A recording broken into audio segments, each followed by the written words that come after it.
The price of protectionism. Why Nissan refuses to move production to the US? Nissan has reached a difficult conclusion regarding its manufacturing strategy, moving the production of its most popular entry-level models to the United States is currently economically impossible, despite increasing political pressure to bring manufacturing home. The company maintains that shifting the assembly of the Sentra and Kicks would make them too expensive for the very customers they are designed to serve. The economic reality of the entry-level segment for Nissan, the Sentra and Kicks are not just secondary models. They are vital pillars of the brand's American market presence.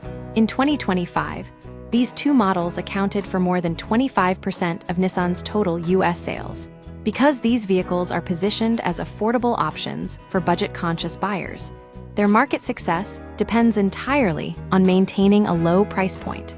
Nissan Chief Executive Ivan Espinosa explained that the decision to manufacture these vehicles in Mexico is driven by the strict affordability requirements of the segment.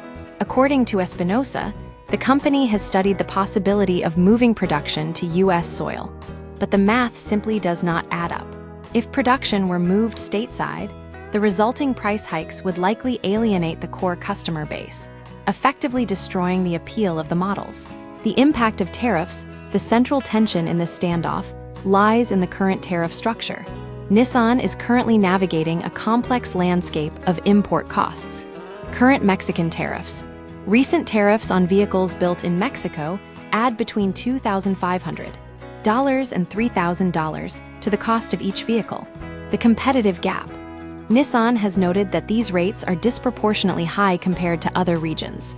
For example, tariffs on cars from South Korea and Europe currently sit at approximately 15%. The sustainability threshold. Christian Munier, chairman of Nissan Americas, has stated that while a 10% to 15% tariff rate is manageable, a 25% tariff is not sustainable in the long term. Why this matters for the consumer. This situation highlights a growing conflict between geopolitical goals and consumer reality. While policymakers aim to bolster domestic manufacturing through tariffs, those very same taxes can create a price floor that makes entry-level transportation inaccessible to many.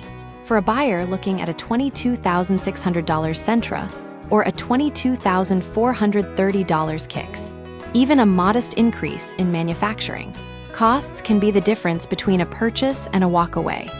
If Nissan is forced to absorb these costs or pass them on to the consumer, the affordable segment of the US auto market may shrink significantly. At the moment, it's not feasible to move them to the US. We need to continue working on the cost competitiveness.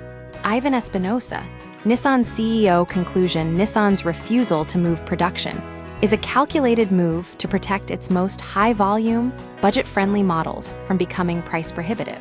Ultimately, the company is signaling that while domestic manufacturing is a political goal, the current tariff environment makes it an economic impossibility for the entry-level car market.